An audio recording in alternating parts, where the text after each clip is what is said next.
안녕하세요. 오늘은 제가 학교를 다니면서 느꼈던 점과 잘 해내지 못해 아쉬웠던 점을 말해보겠습니다. 컴퓨터공학과 1학년에는 기초과학을 이수합니다. 미적분학, 영어, 국어, 통계학, 물리학, 화학 같은 과목이 기초공학입니다. 컴퓨터공학과뿐만 아니라 공과대학이라면 모두 배워야 하는 일반적인 과목입니다. 공통 과목들은 시험을 학기에 3번씩 봤습니다. 공과대학 공통 과목이다 보니 토요일마다 모든 공과대학 학생을 불러서 시험을 치는 구조였습니다. 그래서 4월부터 거의 매주마다 토요일날 시험을 치러 학교를 갔습니다. 지금 보여드리는 거는 미적분학 중간고사에 나오는 내용입니다. 1학년은 개강 후 한 달을 제외하면 모두 시험 기간이었죠. 아무튼 시험이 계속 연이어 나오니까 기말고사는 결국 벼락치기였습니다. 한편 과제는 10문제 정도를 격주로 풀어내는 형식이거나 실험을 하고 그 보고서를 제출하는 그런 과제였습니다. 이 정도의 기초적인 내용들을 푸는 건데요. 10문제다 보니 은근히 양이 꽤 됩니다. 지금은 다 잊어먹어서 풀 자신은 없네요. 내용이 제 수준에서는 좀 어려웠던 편이라서요. 주말보다 열심히 풀어보려고 고생하느라 시간이 다 갔었죠. 컴퓨터공학과는 고학년 때 기초공학과 직접적으로 연관되는 내용들을 배우진 않습니다. 이게 사람이 꾸준히 배운 걸 복습해야 기억이 나죠. 그러니까 나름 고생해서 공부를 했던 기억은 나는데 배운 것 중에 지금 막 떠오르는 내용은 없습니다. 뭔가 슬프네요. 이제 1학년 때 배웠던 컴퓨터공학을 소개해 볼게요. 파이썬과 C의 기본적인 내용을 배우게 되었습니다. 고등학교 때 익숙하게 배웠던 과목들과 일반적으로 프로그래밍이 미묘하게 해야 되는 것들이 달랐죠. 이론을 잘 아는 것도 중요하지만 결국에 컴퓨터를 켜서 이것저것 따라 쳐봤어야 했죠. 초반부의 수업 내용을 컴퓨터 쳤으면 따라갈 수 있었을 텐데 그런 방식으로 접근하지 못했습니다. 파이썬을 예를 들어 말씀드리면 연산자의 우선순위 같은 표가 있습니다. 책 펴서 이런 내용들을 쭉 읽어보기만 했던 것 같아요. 교수님이 피보나치 수열을 어떻게 파이썬으로 프로그래밍을 하는지 강의를 하시는 내용이 있었습니다. 이걸 제기식으로 짜지 않고 while문을 반복해서 짜보라고 하셨죠.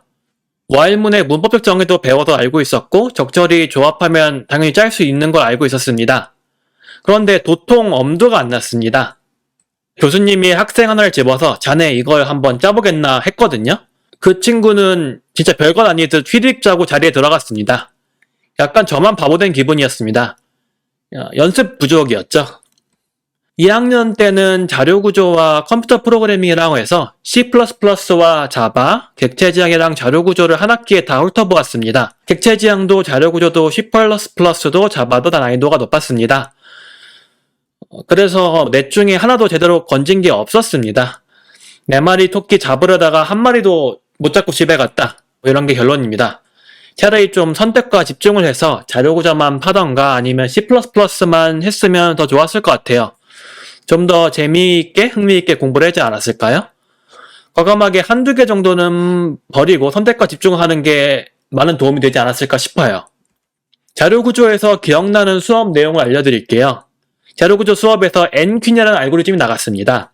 N퀸은 체스판 위에 퀸의 서로를 공격하지 않고 몇 개나 둘 수 있는지 계산하는 알고리즘입니다. 교수님이 이게 무슨 논리로 이렇게 구할 수 있는지 설명을 해주셨습니다. 봐도 무슨 말인지 모르겠던 겁니다. 그때부터 N퀸과 비슷한 수준의 알고리즘이 계속 소개되었습니다. 한번 이해가 안 되니까 그 다음부터는 연쇄적으로 이해를 못했습니다. 이때 기본 자료구조와 알고리즘을 확실히 이해했다면 좋았을 것 같다 아쉽습니다. 그랬다면 좀 코딩에 재미라도 붙어서 좀 이것저것 도전해보지 않았을까요? 한번 삐끗하니까 계속 잘 모르겠고 그러다 보니 덮어두고 외면했죠. 이걸 지금 다시 생각을 해보자면 고등학교 때 뭐 영어 같은 건 책 읽고 교과서 외우고 수학 같은 거 문제집만 딥다 풀고 이러면 성적이 잘 나왔단 말이에요. 그런데 코딩이라는 게 국영수랑은 좀 다른 방법으로 접근할 필요가 있었던 것 같아요. 코딩이란 건 책 읽고 PPT 외워서 이해할 수 있는 게 아니라 직접 배운 내용을 C나 C++, 자바 같은 걸로 짜봤어야 되지 않았나 싶습니다. 수업 PPT 열심히 들여다보고 교재 읽으면 이게 더 안 좋은 게 아예 모르는 것도 아니고 이해를 했다고 스스로 착각을 하게 됩니다. 이 착각이 무서운 함정입니다. 자료구조 정기고사가 오픈북이었습니다. 틀린 코드가 있으면 그 코드의 허점을 서술하는 종류의 응용 문제가 나왔습니다. 암기했던 내용이 아니라서 진짜 시험 문제를 하나도 못 풀겠는 거예요. 이 자료구조 수업을 듣고 한 2년 정도 뒤에나 N키는 직접 짤 수 있게 되었습니다. 1학년 때가 어쩔 수 없는 방황의 시기였다면 2학년 때는 전력의 부재로 인하여 훌쩍 따라잡을 수 있었던 기회를 놓치게 되었다. 이렇게 요약할 수가 있습니다.